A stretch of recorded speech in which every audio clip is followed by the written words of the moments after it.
often dreamt that I was meant for something great or grand, an astronaut, a senator, or a pope.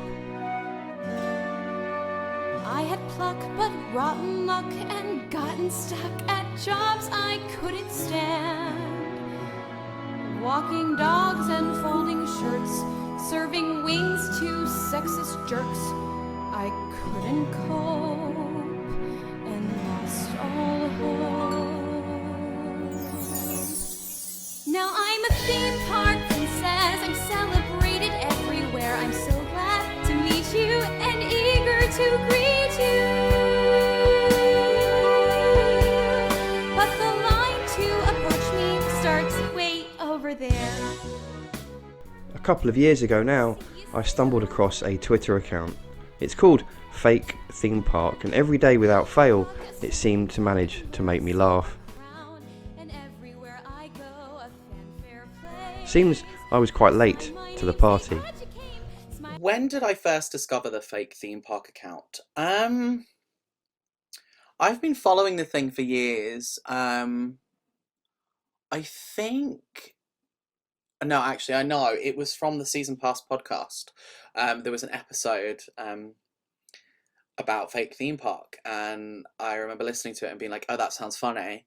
Found the Twitter account and confirmed it is very funny. I don't know how long ago that was, though.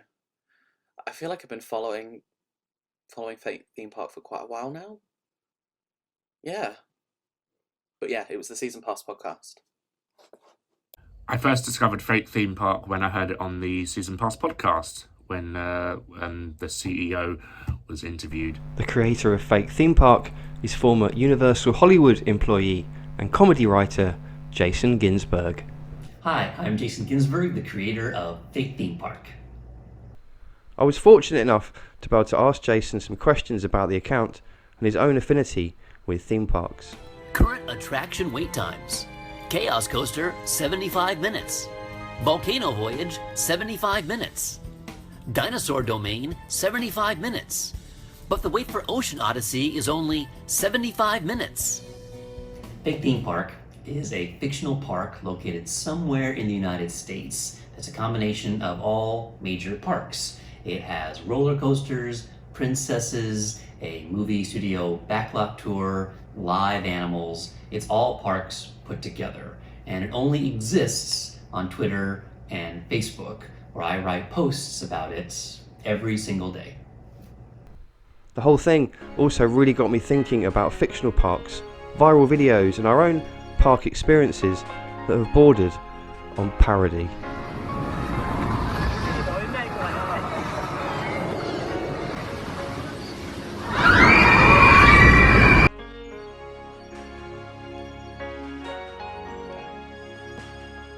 I never really had a fake theme park experience in a real park, although a lot of my experiences as an employee at Universal inform Fake Theme Park to this day. One of the oddest things I remember from those days was working in the information booth out in front of the park.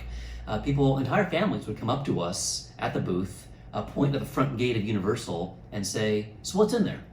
So what is this?" And I always wondered about how they planned their vacation. They got the whole family in the car. If they were local, they may have flown in for all I knew. Drove to the park, paid for parking, walked all the way across City Walk, walked all the way across the plaza up to me at the information booth, and didn't know what they were doing.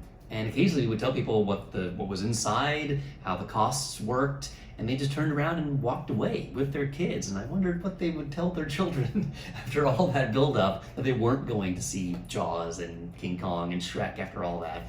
That's always puzzled me, and it still does to this day. One of my favourite things that he's ever said was the name of the nighttime spectacular. I'm going to read it off a screen because it was live the adventure of the magic of tomorrow's dream of imagination to believe in the wonder of the impossible, which just makes fun of all those wonderful Disney nighttime shows. Please stand to left, walk to right, and run down the middle. My favourite thing about Fake Theme Park is it's that type of utterly ridiculous humour which wouldn't surprise you if it was based in truth. very similar to things like, I kind of shoehorn it into things like Brooklyn Nine-Nine, even Bridesmaids a little bit, or, you know, Donald Trump on Twitter. That's so inappropriate. But yeah, it's the type of completely ridiculous humor coming from a place of someone who clearly loves the industry. You can see it's very like wink, wink, nudge, nudge sort of thing. Any favorite posts? It's annoying because Twitter doesn't have a function where I can search my favorites. But there was a post recently where it was like, please be please be aware that the Haunted Mansion has opened a portal to hell. It really tickles me. Oh dear. But yeah, that's the one I can probably say is my favorite post as of recent. I started Fake Theme Park after I got laid off from my job. Not from Universal, but I was at an agency doing social media. This was all very new back then. It was in the early days of Facebook and Twitter, and I was learning these skills as part of the job, making all kinds of content, even videos. Then I was laid off and had a lot of time on my hands and these new skills, or hobbies at least, in social media. And I was noticing that people were beginning to use Twitter especially for comedy, for parody, making fun of big businesses and industries and celebrities, but no one was making fun of theme parks. And I figured there was a very big target with Universal, Disney, Six Flags, and SeaWorld, and no one was really doing it. So I began making just a few posts here and there, just on Twitter, and has grown from those days 10 years ago to 4 posts a day on Twitter, multiple posts on Facebook, and even in some other platforms as well, like Pinterest and YouTube. Now I rock a satin frock and wear a silver crown, and everywhere I go a fanfare plays. I sign my name, say glad you came, smile and wave and bask in my renown. When I sing my famous song, would you please not sing along? They throw bouquets, and boy it pays to be a theme park princess with spin-offs. You don't want to miss my stage show, my fun stuff, my restaurant, my gift shop. One of my favorite things about Fake Theme Park is when people interact with me, whether they're pretending to be guests in the park or employees of the park. I really love it when they play in the universe I've created and help create it themselves, especially if they know the canon of the park, for lack of a better word, all the characters, all the attractions that I've been building up over the years. If they acknowledge those things exist, it's a way of showing they've been reading the posts and remembering these things, which is a big compliment to me as a writer. So I do like it when people ask questions, make comments, interact with me in any way. I'm happy to play with them and kind of create a shared universe that's sort of fun and funny. Welcome to Level 3 of the Park Escalator. From this height, you can see construction on Murph Gantley's America Adventure, scheduled to open in 2059. Because he did a wonderful song with the Princess character, and I love that. That was great. You may ask, do I long for something more? Is there one I'm waiting for? Someone charming to adore? You may ask, where's the man I can't resist? Well, he does not exist, 'cause this girl's a thing.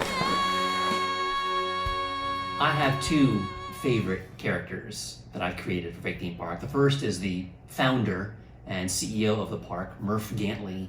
He is sort of an eccentric, miserly billionaire and just a generally horrible person who embodies all the worst aspects of corporate management, that sort of greed and ignorance of what the guests want.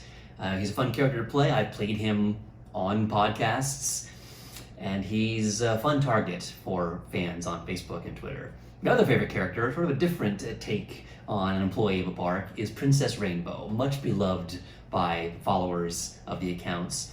She's not the typical children's performer who hates children. That's an easy joke, and that's been done a million times. She doesn't hate children, she loves children, but because they are a source of her power, she's only as beloved and popular as the children make her out to be. So she values children and making their day and making them smile, but in a transactional sort of way. It just sort of feeds her popularity and makes her untouchable to management. She can do whatever she wants. It sort of rules the park in that way.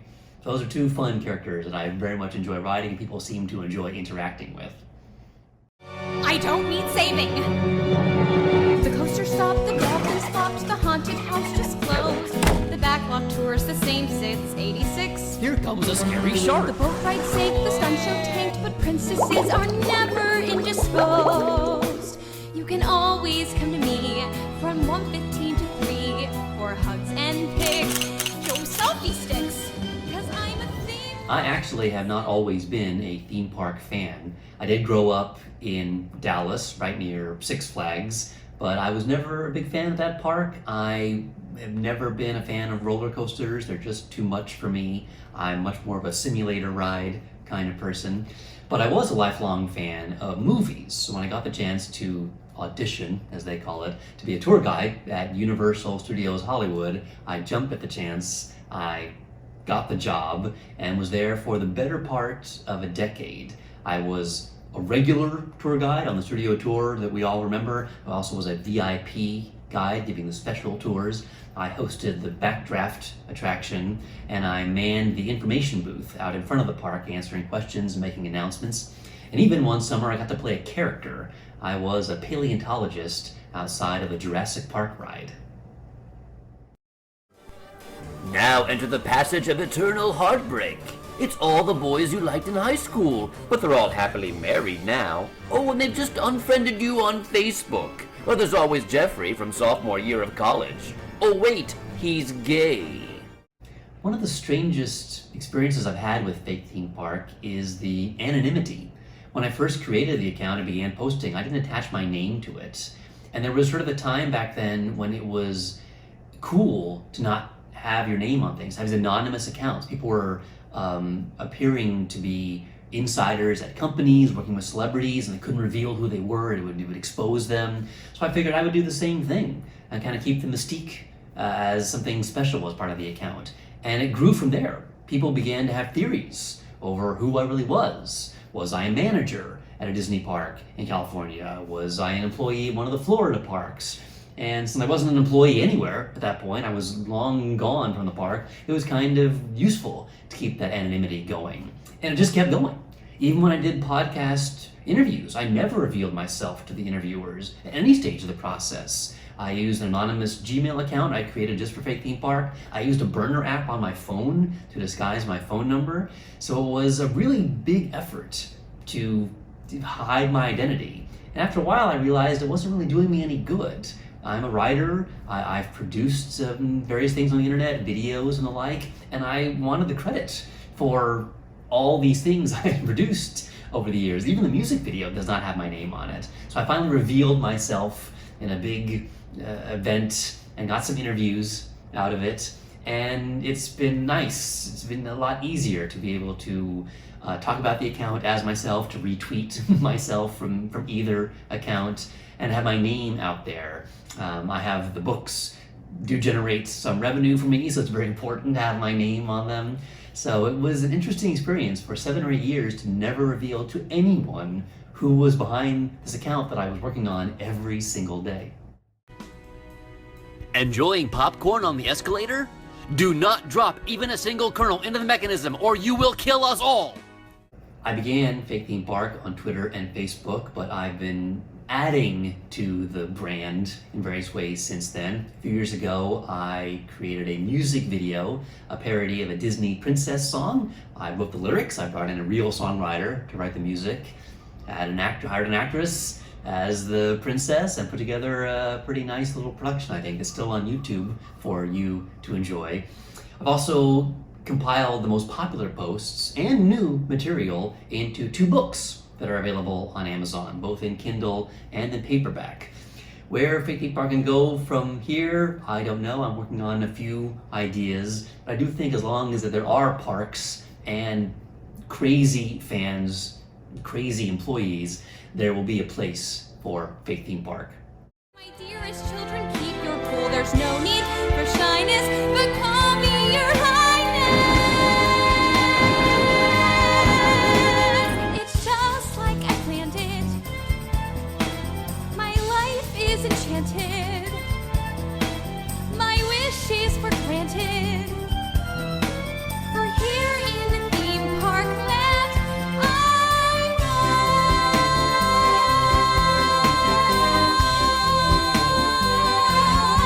I rule.